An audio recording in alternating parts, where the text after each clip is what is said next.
Kamusta mga kasaliksik? Sa loob ng maraming taon ay laging nagpapadala ang lalaking si James ng mga liham sa kanyang anak, pero ni isang beses ay hindi ito sumagot. Ngunit isang araw, ang kanyang anak na si Andrew ay biglang nagpadala ng liham pabalik sa kanya na may kasamang larawan.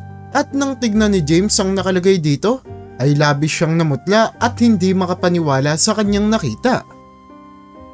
Nagdaan na naman ang isang buong araw, habang malungkot na naghihintay ang lalaking si James na sana'y makatanggap na siya ng liham mula sa kanyang anak na si Andrew. Nakaupo lamang si James sa kanilang sala at patuloy na nagsusulat ng maraming mga liham. Maasa siya na isa sa mga ito ay matatanggap ng kanyang anak na si Andrew at susulatan siya pabalik. Halos ilang taon na itong ginagawa ng lalaking si James, pero sa lahat ng mga pagkakataon ay hindi siya nagtatagumpay. At ni minsan o isang beses man lang ay hindi sumulat sa kanya pabalik ang kanyang anak. James, hanggang kailan mo ba gagawin yan? Ayaw ka na nga makita ng anak mo eh. May magagawa pa ba tayo tungkol sa bagay na yun? Wika ng kanyang asawa na si Angela sa kanya. Angela, kilala mo naman ako. Alam mo naman kung gaano kalaki yung naging pagsisisi ko kung bakit nagalit sa akin yung anak ko. Kaya kahit sa ganitong bagay man lang ay makabawi ako sa kanya. At maramdaman niya na mahal ko siya at hindi ko siya nalilimutan. Sagot naman sa kanya ng lalaking si James. James, napakatagal na ng pagkakamaling sinasabi mo. Oo, inaamin natin, nagkasala ka. Pero hindi pa ba sapat yung mga naranasan mo bilang kabayaran? Ilang taon nang nakalipas. Di mo ba napagtatanto na dapat sarili mo naman ang isipin mo ngayon? Napakatagal na kasi natin nagsasama, James. Pero bukang bibig mo pa rin yung anak mo. Naaawa lang ako sa iyo, James. Hindi kita pinagbabawalan na mahalin mo sila o maparamdam mo sa kanila yung pagmamahal na sinasabi mo. Ang sa akin lang, sana maawa ka naman sa sarili mo. Singhal ng babaeng si Angela. Napatingin naman sa labas ng bintana si James at tila ba naaalala niya ang mga nakaraan. Ang tinutukoy kasi ng asawa niyang si Angela ay ang kaganapang nangyari isang dekada nang nakalilipas. At ito rin ang naging dahilan kung bakit nagalit ng lubos sa kanya ang nag-iisa niyang anak na si Andrew.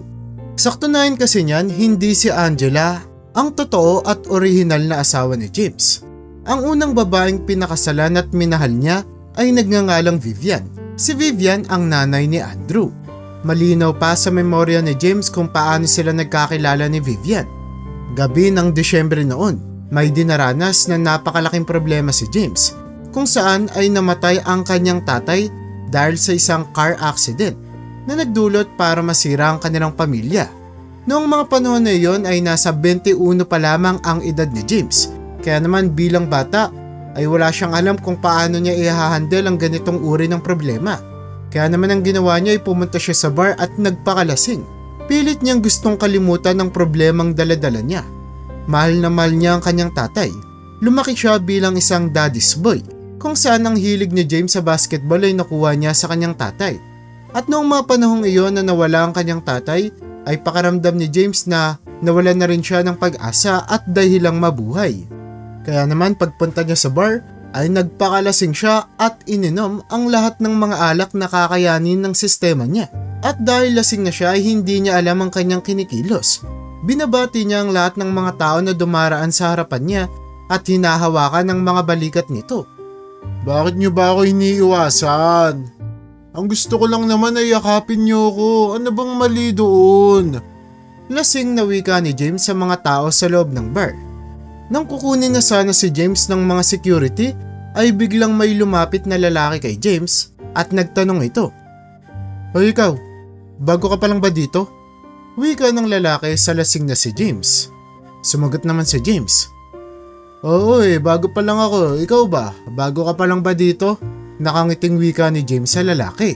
Ngunit ang hindi alam ni James ay nagkakamali siya sa taong nakausap. Dahil ang lalaking nasa harapan niya ay ang may-ari ng bar.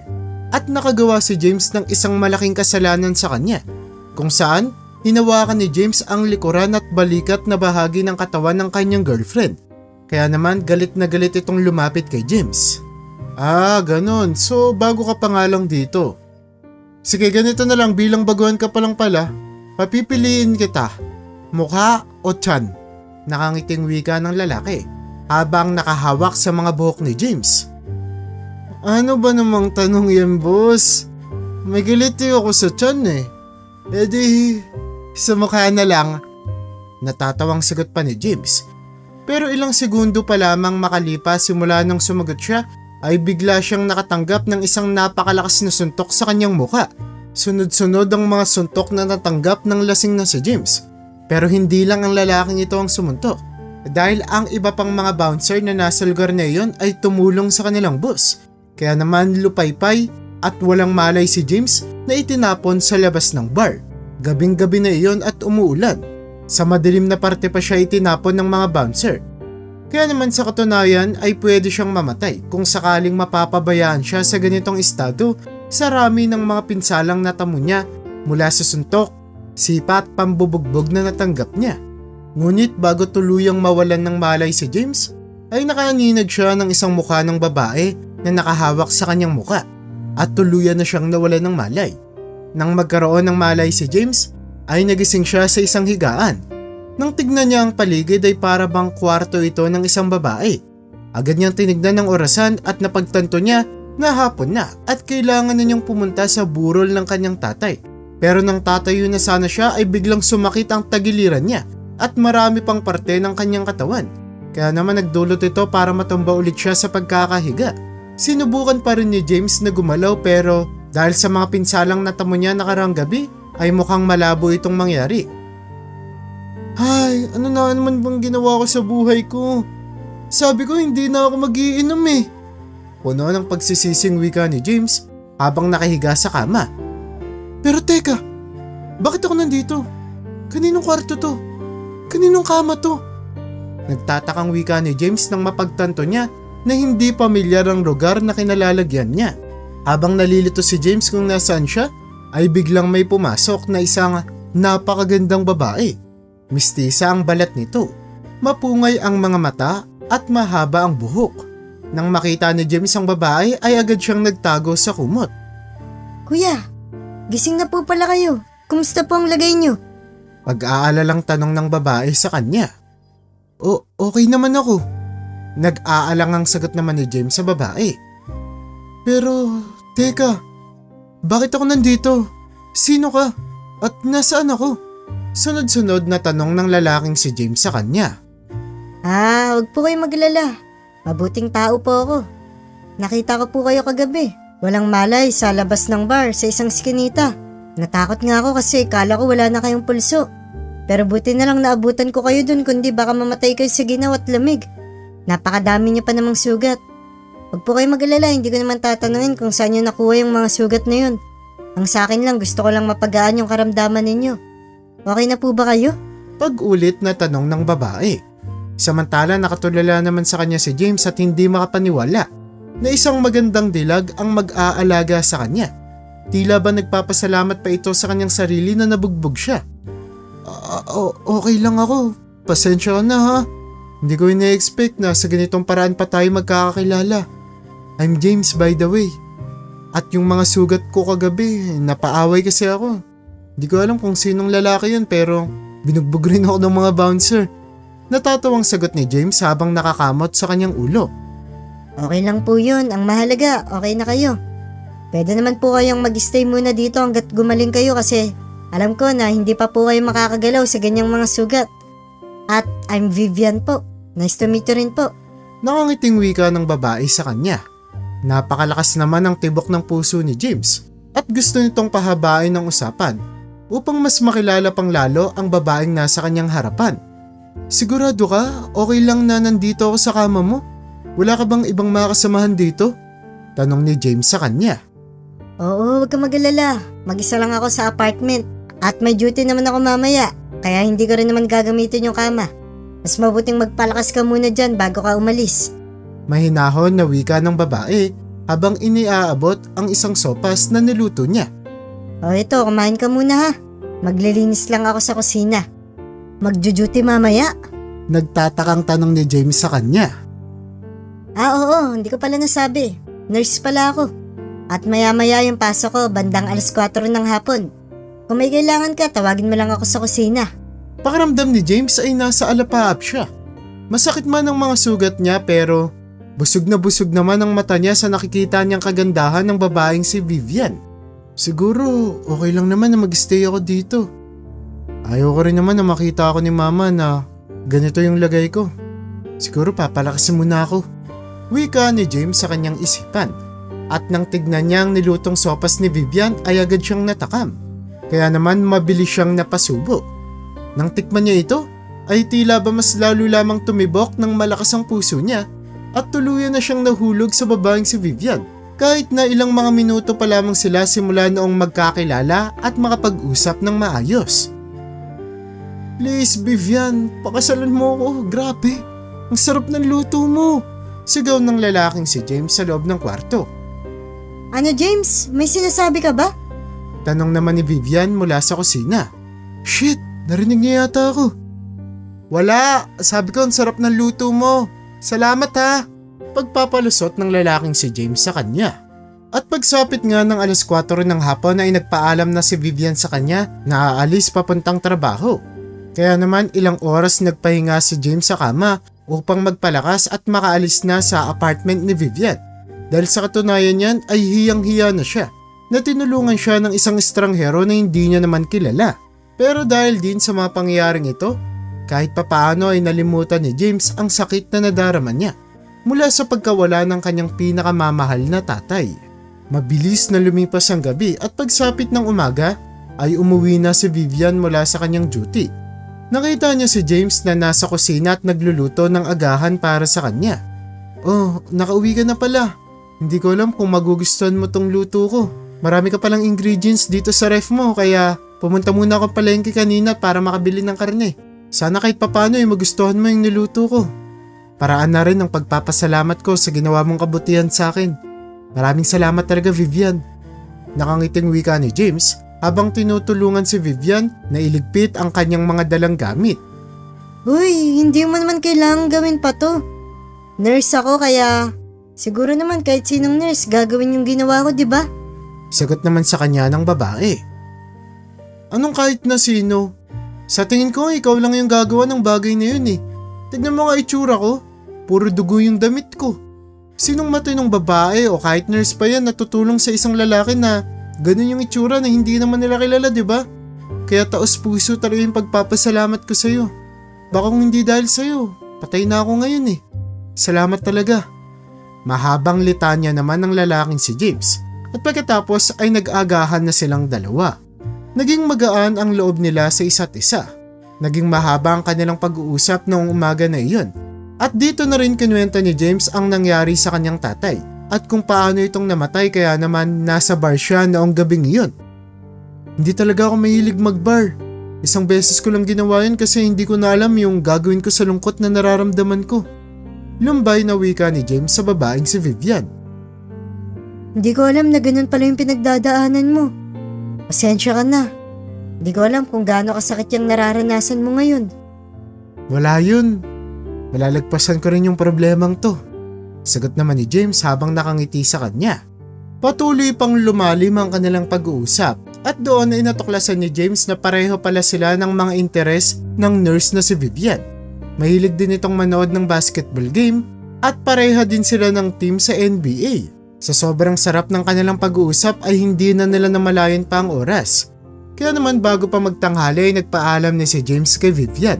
Pero bago ito umalis ay kinuha niya muna ang number ng babae. Okay lang ba ibigay mo sa akin yung number mo? Wika ni James habang nakatitig sa mga mata ni Vivian. At tila ba hindi na makatanggi ang babae sa kanyang tanong.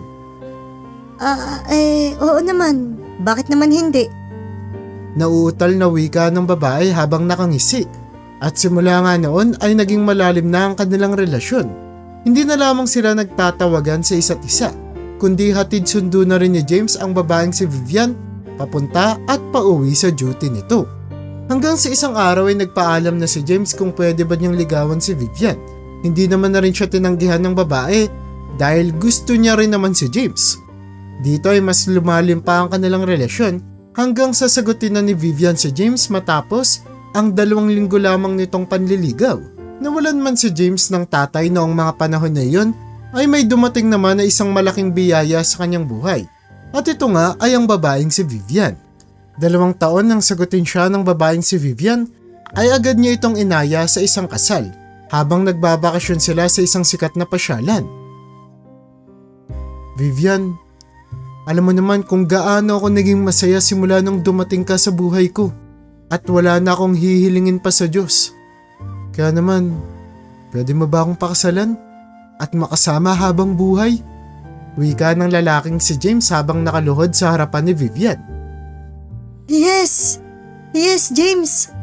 I will marry you! Naiiyak naman na sagot ni Vivian sa kanya. At doon na nga nagpatuloy ang kanilang pagmamahalan. 2 taon matapos nilang ikasal ay agad silang biniyayaan ng isang malusog na batang lalaki. At ito nga ay si Andrew. Patuloy na ginawa ni James ang lahat ng kanyang makakaya upang makapag-provide sa kanyang binobuong pamilya ng lahat ng mga bagay na kakailanganin nila. Kaya naman bago pa lumabas sa sinapupunan ni Vivian, ang unang anak nila na si Andrew ay walang tigil naman na kumayod si James araw at gabi para sa binubuo niyang kumpanya. James, kumain ka muna. Tsaka mo na asikasuhin yung mga papeles na yan. May oras ka pa naman mamaya, di ba? Hindi mo na naaalagaan yung sarili mo kakatrabaho mo. Umayos ka nga. Nag-aalalang wika ni Vivian sa kanyang asawa na si James habang nakaupo ito sa sala at nakakalat ang mga papeles na kailangan niyang trabahuin. Mahal, alam mo naman na ginagawa ko to para sa inyo. Gusto ko na paglabas ni baby natin, wala na tayong paproblemahin. Meron na tayong sariling bahay, sariling sasakyan. Pero sa ngayon, kailangan muna nating magsakripisyo ng malaki. Sige na, mauna ka nang kumain, susunod ako, promise. Tatapusin ko lang to ng mabilis. Sagot naman ni James sa asawa. Sige ha, sumunod ka dito. Hintayin kita. Pero ang lahat naman ng naging paghihirap ni James ay nagbunga. Bago pa kasi lumabas ang kanilang anak na si Andrew, ay nag-boom na ang business at kumpanya na pinagpupundaran niya. Dumami ang mga kliyenteng nagtitiwala kay James na nagdulot para mag-hire siya ng maraming mga tao para magpatuloy pang lumaki ang kanyang kumpanya. Labis naman itong ikinatawa ng kanyang asawa na si Vivian. Lahat ng paghihirap mo, mahal, nagbubunga na. Masayang masaya ako para sa'yo. Nandito lang ako laging nakasuporta. Tandaan mo yan ha. Nakangiting wika ni Vivian isang araw nang opisyal nang buksan ng kanyang asawa na si James ang kauna-unahang opisina niya para sa mga trabahador niya at employee. Masayang masaya rin ako sa iyo, Vivian. Maraming salamat sa pagdadala mo ng anak natin na si Andrew. Simula ngayon, ang trabaho mo na lang ay magpalakas para sa darating na panganganak mo. Sagot naman ni James bago yakapin ang kanyang asawa. Sa paglago ng negosyo ni James ay paunti-unti na rin naman ang oras na ginugugol niya para sa kanyang pamilya. Tila ba nakakalimutan na nito ang dahilan kung bakit siya nagtatrabaho. At ito ay para mabigyan ng magandang kinabukasan ng binubuo niyang pamilya. Pero dahil napaka-hectic ng kanyang trabaho at halos lahat ng oras ay kailangan siya, ay kung minsan madaling araw na siyang nakakauwi sa bahay nila ng kanyang asawa na si Vivian. Pero isang gabi habang nasa loob pa rin ng opisina si James, ay biglang tumawag ang kanyang asawa mula sa kanilang bahay. Hello mahal, pasensya ka na ha. Hindi pa rin ako makakauwi ngayon eh. Baka umaga na ako makauwi sa dami naming ginagawa ngayon. James, umuwi ka na. Pumutok na yung panubigan ko. Manganganak na ako. Sigaw ni Vivian sa linya ng telepono. Natataranta naman si Andrew at hindi alam ang gagawin. Wait lang, oo pauwi na ako. Saglit lang. Sigaw ni James bago ibaba ang tawag at dumiretso na sa kanyang kotse para magmaneho papunta sa kanyang bahay. At doon ay naabutan niya ang kanyang asawa na nakatayo at namimilipit sa sakit. Pero sa kabutihang palad ay on time naman siyang dumating. Kaya naman nasugod niya ang asawa niya sa ospital bago pa ito tuluyang makapanganak. At doon na nga dumating ang kanilang anak na si Andrew. Ang buong akala ni Vivian ay magbabago na ang kanyang asawa at magkakaroon na ito ng mas marami pang oras sa kanila, lalo na at meron na itong anak. Pero nagkakamali siya. Mas lalo lamang itong nalulung sa kanyang trabaho at mas lalo lamang kinakain ng trabaho ang oras niya. Pero sa kabila nito ay ginagawa naman ni James ang lahat para kahit papaano ay makapagbigay siya ng oras para sa kanyang pamilya.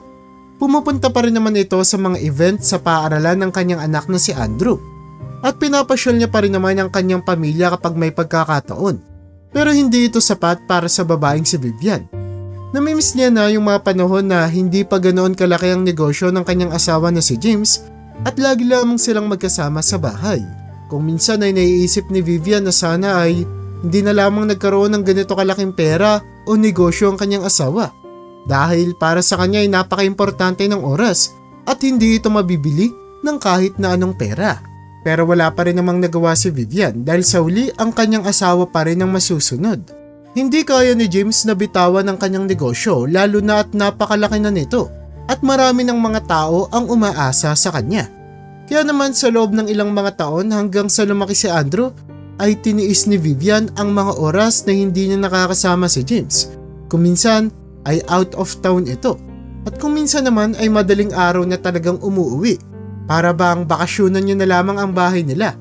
Nagtatagal lamang si James ng 4 na oras sa bahay nila at aalis din kaagad.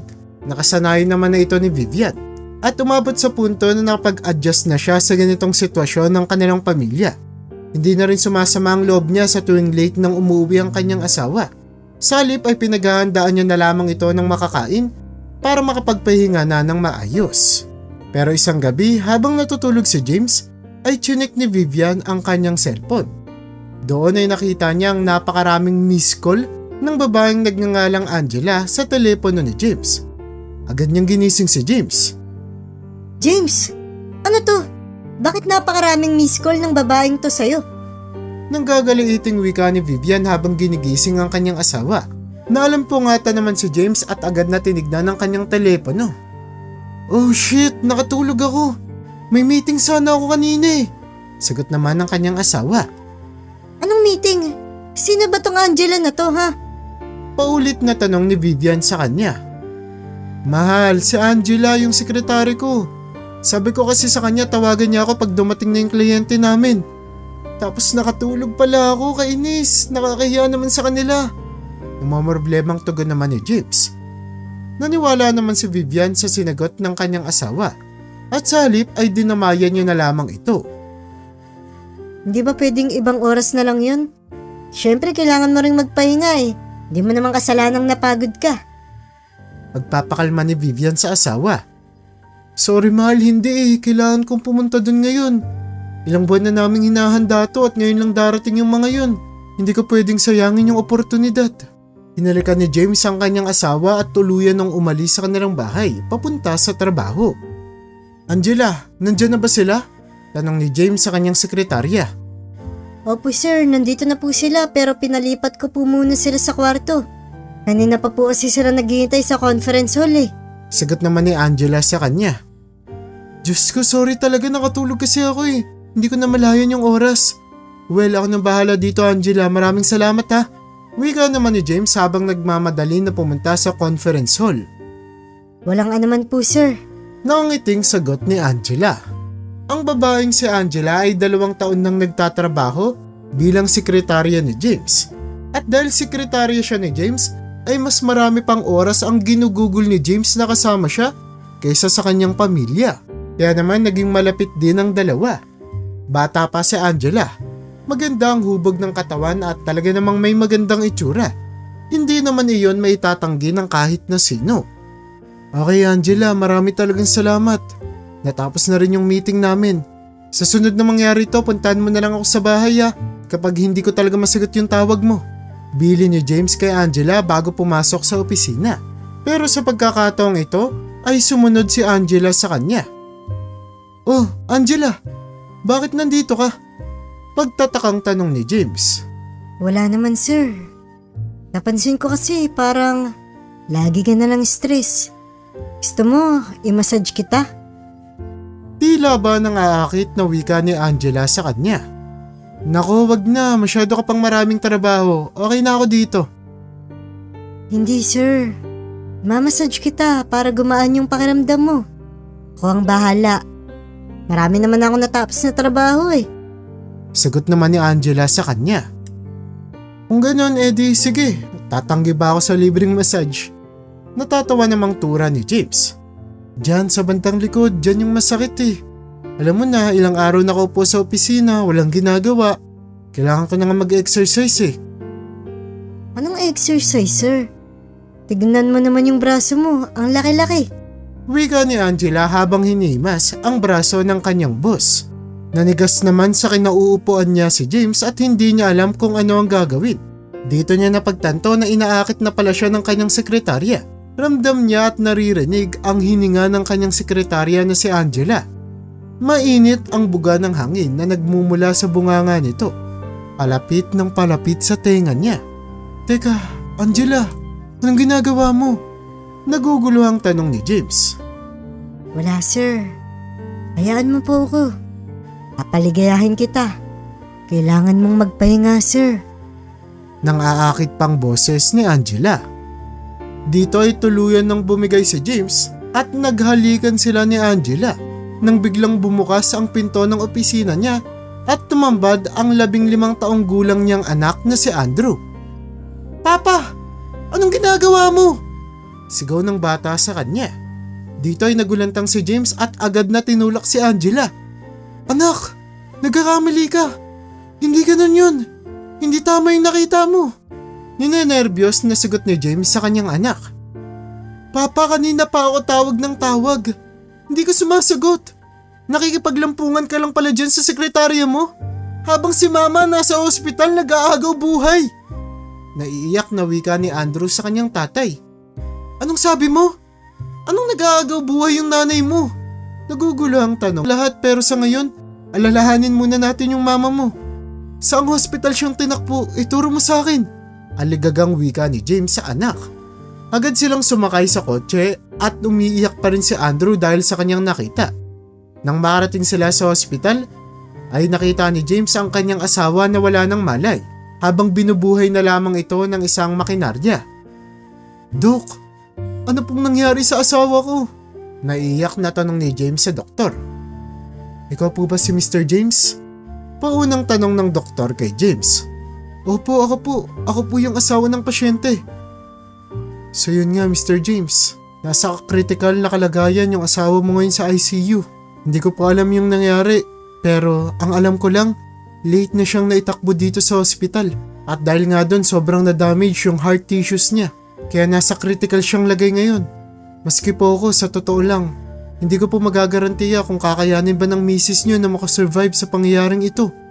Pasensya na po talaga. Kung naagapan lang po sana ito ng maaga, hindi ito mangyayari. Pagpapaliwanag ng doktor kay James. Diyos ko po, anong nagawa ko? Nang dahil sa akin, nagkaganito yung asawa ko. Wika ni James sa kanyang isipan. Napaupo na lamang si James sa labas ng kwarto ng ICU habang hinihintay ang magiging resulta nito. Bigla namang nagsalita ang kanyang anak. Kung iniwasan mo kasing makapaglampungan sa sekretaryo mo, edi sana natakbo natin si mama ng mas maaga. Naiiyak na wika ni Andrew sa kanyang ama. Alam ko Andrew, kasalanan kong lahat ng to. Sana may pagkakataon pa ako para makabawi sa nanay mo. Sagot naman ni Andrew na naiiyak din. 2 oras pa silang naghintay sa labas ng ICU nang biglang nag-alarm ito at nagsitakbuhan ng mga doktor papasok dito. Dok, ano nangyari? Ano nangyari sa asawa ko? Nagugulo ang tanong ni James sa mga ito pero hindi siya pinapansin at nagpatuloy ito sa operasyon. Papa, ano nangyari kay mama? Naiiyak na wika ni Andrew. Hindi ko alam anak. Pag-pray mo na lang na magiging maayos din ang kalagayan ng mami mo. 30 minuto matapos tumunog ang alarm sa ICU, ay idiniklara ng patay si Vivian. Namatay ito nang hindi man lang nakakapagpaalam si James. Hindi makapaniwala si James na noong nakarang gabi ay ang huling halik niya na pala sa asawa niya at pagpapaalam dito bago ito mawala ng buhay. Hindi siya makapaniwala na mas inuna niya pa ang kanyang trabaho kaysa makasama ng isang buong gabi ang kanyang asawa. Napakabuti niyang asawa. Anong nagawa ko? Pagdadalamhating wika ni Andrew habang umiiyak sa sahig ng hospital. Samantala ay patuloy rin naman ang pag-iyak ni Andrew. Nang tignan ni James ang kanyang anak ni si Andrew ay mas lalo lamang nadurog ang puso niya. Naalala niya ang sarili niya noon sa kanyang anak nung mawala ang kanyang tatay. At alam niya kung gaano ito kasakit. Pero nang subukang yakapin ni James ang kanyang anak, ay agad nitong tinulak ang kanyang tatay. Simula ngayon, hindi mo na ako anak. Ikaw ang dahilan kung bakit namatay si mama. At buong buhay ko, itaga mo sa bato. Hinding-hindi kita mapapatawad. Sinusumpa kita! Sigaw ni Andrew sa kanyang ama habang bumalik sa katawan ng kanyang nanay at umiyak ng tuloy-tuloy. Naging madilim ang bawat araw na lumilipas sa buhay ng mag-ama na si James at Andrew. Mabilis lang lumipas ang burol at pagpapalibing kay Vivian. Isang gabi ay pinuntahan ni James si Andrew para sana makausap ng maayos. Pero laking gulat niya nang imbis na si Andrew ang kanyang makita sa loob ng kwarto nito, ay isang liham ang bumungad sa kanya na nakalagay sa kama. Nang basahin niya ang liham, ay nakasulat dito ang makatagang, "Hindi na kita tatay, wag mo na akong hahanapin pa." Nang dahil dito ay gumuha ang mundo ni James. Nawalan na siya ng asawa at ngayon ay nawalan na rin siya ng anak. Hinagilap niya si Andrew sa lahat ng mga kakilala nito, pero hindi siya nagtagumpay. Sa mga araw na nag-iisa si James, ay ginugol niya na lamang ito sa pagtatrabaho. Ayaw niya na ni isang segundo ay mapag-isa siya, kaya naman kung maaari lamang tulog lang ang pahinga niya para hindi niya maalala ang lungkot ng pagkawala ng kanyang asawa at anak. Pero sa mga panahong ito naman ay kasama niya ang kanyang sekretarya na si Angela. Noong una ay nagagalit si James dito, pero napagtanto niya na ayaw niya ng paghariin ang galit sa puso niya at sa halip ay pinatawad niya na lamang ito. Pero dahil sila ang laging magkasama at laging dinadamayan ni Angela si James, ay tuluyan na ring nahulog ang loob nito sa sekretarya. Pero hindi pa rin naman maaalis ang katotohanan kung gaano niya kamahal ang dati niyang asawa na si Vivian. At pinaliwanag niya kay Angela na hinding-hindi nito mapapantayan si Vivian. Sir, alam ko naman po na hindi ko mapapantayan yung asawa ninyo. Pero pinapangako kong totoo yung nararamdaman ko sa inyo, sir. Mahal ko kayo at gagawin ko ang lahat para mapasaya ka. Hindi dahil sa pera o anumang bagay na meron ka. Mahal kita, sir. Walang rason o dahilan. Sagot ni Angela kay James nang kumprontahin siya ng kanyang boss tungkol sa nararamdaman nito sa kanya. Wala na rin namang nakikitang mali si James kung magkakaroon man sila ng relasyon ni Angela. Patay naman na ang kanyang asawa at makakatulong pa si Angela para maibsan ang sakit na nararamdaman niya. Kaya naman 5 taon makalipas mamatay ni Vivian ay tuluyan nang nagpakasal si James at Angela. Pero hindi pa rin naman tumigil sa paghahanap si James sa nawawala niyang anak na si Andrew na nilayasan siya 5 taon na ang nakararaan. Kaya naman nag-hire na siya ng private investigator para malaman kung saan nakatira si Andrew. Makalipas nga ang 5 buwan simula noong mag-hire siya ng investigator, ay natuntun nila ang bahay ni Andrew. Nalaman ni James na malapit nang makapagtapos ang kanyang anak ng pag-aaral, kahit na hindi ito nanghihingi ng tulong sa kanya. Sinabi pa ng investigator na nakatira ito sa kanyang kaibigan. Tapos ano pa? Ano pang nalaman mo? Na-excite na tanong ni James sa investigator. Sa ngayon sir, yun lang pong nalaman ko. Bukod po sa nag-aaral siya, sa gabi naman ay nagtatrabaho naman siya bilang isang pizza delivery boy. Napakasipag po ng anak niyo sir. Sagot naman ng investigator sa kanya. Laking tuwa ni James dahil makalipas ang 5 taon ay nagkaroon na siya ng balita tungkol kay Andrew sa nag-iisa niyang anak. Sinubukan kasi ni James at Angela na magkaanak pero hindi sila nagtatagumpay. Maaaring hindi pwedeng mag-anak si Angela. Kaya naman ang pagmamahal ni James kay Andrew ay hindi talaga nawawala at mas lalo lamang itong lumalaki dahil na rin sa pag-aalalang nararamdaman niya. Agad na tinanong ni James ang investigator na hinire niya tungkol sa address ng kanyang anak. Kahit na alam na ni James ang address ni Andrew, ay pinipilit niyang sarili niya na hindi ito puntahan bilang pagpapakita na rin ng respeto dito. Kaya naman ang ginawa niya na lamang ay sumulat ng mga liham. Punong-puno ang mga liham na ito ng paghingi ng pagpapatawad sa kanyang nagawa noon. At laging pinapangako ni James sa mga liham na pinapadala niya sa address ng kanyang anak na pipilitin niyang magbago at maging isang mabuting tatay para kay Andrew kahit sa huling mga pagkakataon man lang. Pero sa lahat ng mga pagkakataong ito na pinapadala niya ang mga liham sa address ni Andrew ay hindi ito sumasagot. Lumipas pa nga ang napakaraming taon ay hindi nawawala ng pag-asa si James na kahit papaano ay mapapatawad na siya ng kanyang anak. Hanggang sa isang araw ay nakatanggap ng liham si James. Hindi naman nabago ang makatanggap ng liham ang lalaking si James dahil isa siyang businessman. Pero sa pagkakataong ito ay buong pangalan ng anak niya ang nakalagay sa liham. Kaya naman nagmamadali at excited na binuksan ni James ang liham. Pero hindi niya inaasahan ang kanyang makikita. Pagbukas na kasi ng liham ay tumambad sa kanya ang kanilang family picture. Pero sa picture na ito ay punit na ang mukha at katawan ni James at dalawa na lamang si Vivian at Andrew ang nasa larawan. Agad na bumuhos ang luha ni James nang makita niyang muli ang mukha ng kanyang asawa na si Vivian. Pilit niya kasing iniiwasan na maalala ang mukha ni Vivian o makita man lang ito sa mga larawan dahil alam niyang hindi mamamatay kahit kailan pa man ang pagmamahal niya sa yumaong asawa. Pero sa pagkakataong ito ay doble ang sakit na nararamdaman niya dahil pinamukha pa ulit sa kanya ni Andrew na hindi na siya nito matatanggap bilang isang ama at habang buhay na nitong sinusumpa si James. At nang italikod ni James ang larawan ay nakita nito ang mga katagang, "Ilang beses ko bang dapat sabihin sa'yo? Hindi na kita itinuturing na tatay kaya pakiusap lang.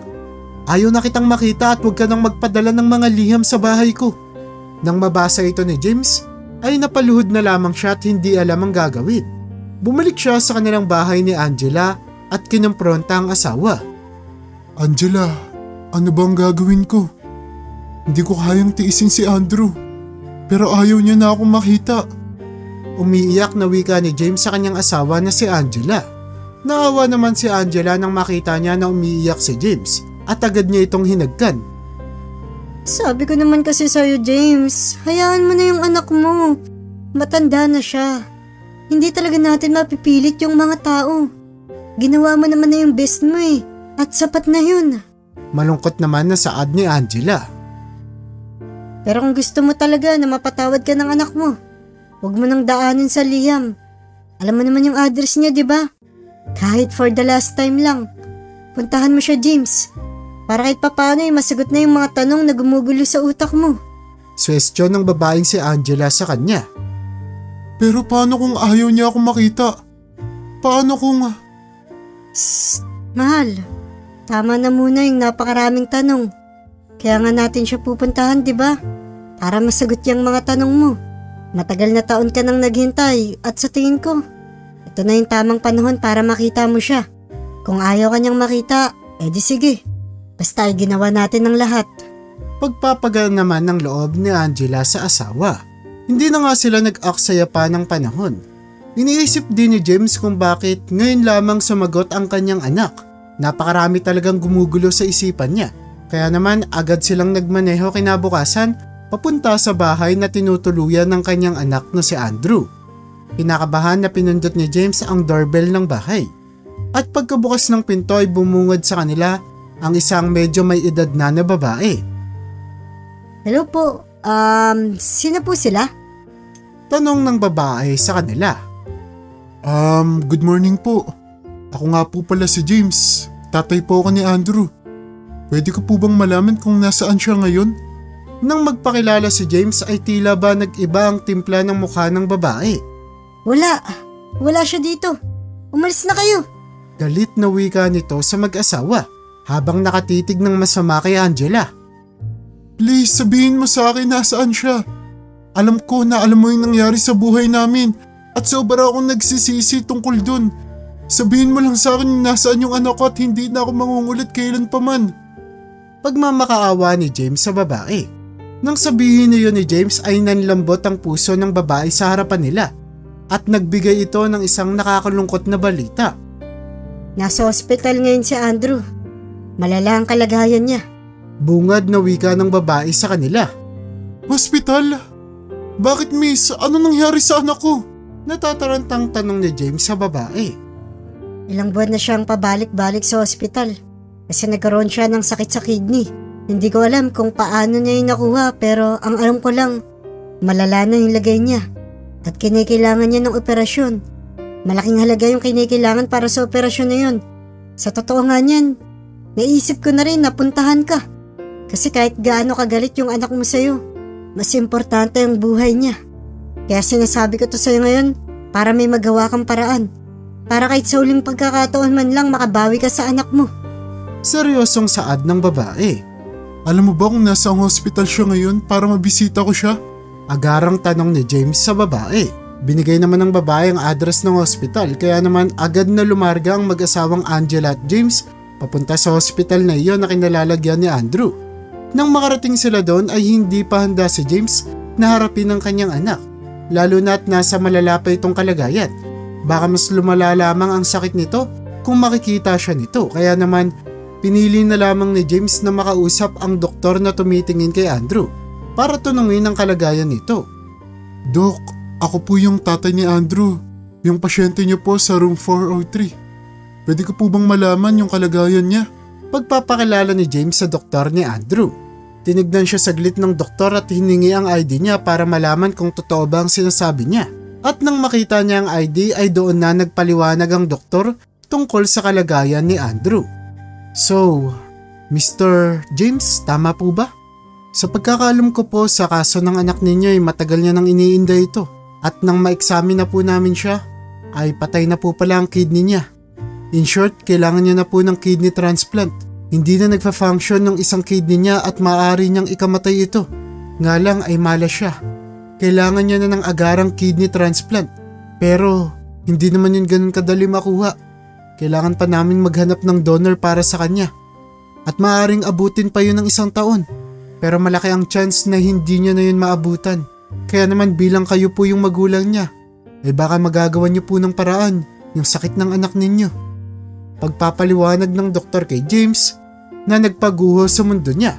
Hindi nakakayanin pa ni James na mawalan pa ng mahal sa buhay. At handa na siyang isugal ang lahat para lamang mapahaba pa ang buhay ng kanyang anak. Anong plano mong gawin, mahal? Pag-aalalang tanong ni Angela. Hindi ko alam, Angela. Pero umuwi muna tayo sa bahay at saka ko pag-iisipan kung anong gagawin ko.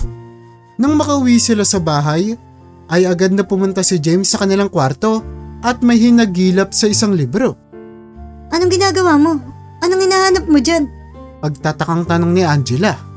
May hinahanap lang ako.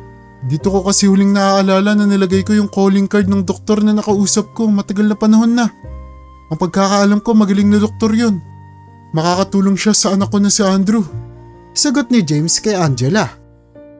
At ano namang balak mo kapag nakausap mo yung doktor na sinasabi mo? Huwag naman sanang gumawa ka ng mga padalos-dalos na desisyon, James. Angela, ito na yung huling pagkakataon ko para makabawi ako kay Andrew. At gagawin ko ang lahat para doon. Kahit pa ibigay ko yung isang kidney ko para sa kanya. Mabubuhay pa rin naman ako kahit wala akong isang kidney. Kaya hayaan mo na akong gawin to para sa anak ko, Angela. Seryosong saad ni James at bumalik na sa paghahanap ng calling card. At ilang minuto ay nahanap niya na rin ang numero ng doktor na kakilala niya. Agad niya itong tinawagan at nag-usap sila tungkol sa gagawing surgery. Pero dahil sa nag-aalala si James sa kung anong pwedeng mangyari kay Andrew kung maghihintay pa ito ng matagal, ay pinamadali niya ang surgery at nagbayad siya ng malaki para makuha agad ang kidney na kinikailangan ng kanyang anak. Nakipag-coordinate na rin sila sa hospital kung saan ibibigay ang kidney ni James na i-donate nila kay Andrew. Pero sinigurado ni James na hindi malalaman ni Andrew ang sikretong ito. At sa halip, ang plano niya ay maging sikretong donor para kay Andrew. Hindi niya na kailangan pang malaman ni Andrew kung sino ang nagbigay ng kidney sa kanya. Sa laki ng kasalanang nagawa niya sa kanyang anak, ito na ang huling paraan na naiisip niya. Pero matapos ang operasyon, ilang araw naratay si James sa higaan at doon ay napag-alaman na nagkaroon ng infection si James dahil sa sinagawang surgery sa kanya. Isa iyon sa mga posibilidad na pwedeng mangyari dahil minadali nila ang operasyon. Dulot na rin sa kagustuhan ng lalaking si James. Sabi ko naman kasi sa'yo, mahal, huwag kang gagawa ng mga padalos-dalos na desisyon. Tignan mo ngayon, nahihirapan ka. Naiiyak na wika ni Angela habang hawak-hawak ang kamay ng kanyang asawa na si James. Para sa anak ko, gagawin ko ang lahat. Halata kay James na nahihirapan na itong huminga. Hanggang sa ilang araw pa nga ang lumipas, ay tuluyan ng binawian ng buhay si James dahil kumalat na ang infeksyon sa buo niyang katawan at hindi na niya ito kinaya. Sa kabilang dako naman ay naging matagumpay ang operasyon na isinagawa sa anak niyang si Andrew. kung saan ay ilang araw lamang ay tuluyan na itong nakalabas ng hospital. Pero kailangan pa rin naman itong mag-ingat sa kanyang pagkilos. Noong makauwi na siya sa bahay ng kaibigan niya, ay sinalubong siya nito kasama ang kanyang nanay ng isang mainit na pagtanggap. Sabi sa'yo pre, kakayanan mo yung operasyon. Ikaw yata yung pinakamalakas kong nakilala sa mundong to. Siyempre bukod kay mama. Pabirong wika ng kaibigan niyang si Dranreb sa kanya habang inaalalayan siya sa sala. Pero sa totoo lang po tita, sa totoo lang pre, hindi ako makapaniwala na may magdodonate ng libreng kidney para sa akin. Kung pwede ko lang sana siyang makita eh. Kung pwede ko lang sanang pasalamatan siya ng personal. Grabe no, isipin niyo yun. Mamamatay na sana ako kung hindi dahil sa kanya. Napakalaki ng utang na loob ko sa taong yun kung sino man siya. Nakangiting wika ni Andrew. Pero napansin ni Andrew na napatahimik naman ang nanay ng kanyang kaibigan na si Joy. Kaya naman agad niya itong tinanong. Tita, huwag niyo sabihin kilala niyo po kung sino nag-donate ng kidney ko. Diretsahang tanong ni Andrew. Kasi anak, sa totoo niyan, huwag kang magalit sa akin ha. Pagsisimula nito. Opo tita, hindi po ako magagalit. Yung papa mo kasi bumisita dito nakarang araw. Sakto nasa ospital ka. Bala ko na rin siyang puntahan kasi nga gusto kong manghingi ng tulong para sa mga bayarin mo sa ospital. Kaya nakwento ko sa kanya kung ano yung kalagayan mo. Hindi ko alam kung siya ba yung nag-donate ng kidney sa'yo pero sa pagkakaalam ko gumawa siya ng paraan para maligtas ka. Kaya maganda anak na mapuntahan mo yung papa mo. Makapagpasalamat ka ng personal. Panghihikayat ni Joy sa kanya. Napatingin naman sa malayo ang lalaking si Andrew. Hindi pa rin kasi nawawala ang galit na nararamdaman niya sa kanyang tatay. Pero hindi naman siya masamang tao. At gusto niyang magpasalamat ng personal sa tatay niya dahil sa ginawa nito. Kaya naman naglakas ng loob siyang pumunta sa bahay ng mag-asawang si James at Angela.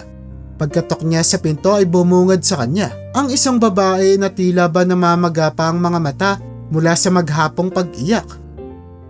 Okay lang po ba kayo? Agad na tanong ni Andrew sa babae. Andrew, ikaw ba yan? Nagugulo ang tanong ni Angela sa kanya. Opo, ako po si Andrew. Anak po ako ni James. Nandyan po ba siya? Tanong ni Andrew sa kanya. Bigla namang napasimangot si Angela at muling naiyak. Wala na siya Andrew. Wala na yung tatay mo. Nakarang araw pa yung libing niya. Malungkot na pagbabalita nito sa binata. Ano pong hula na si Papa? Ano pong ibig sabihin niyo?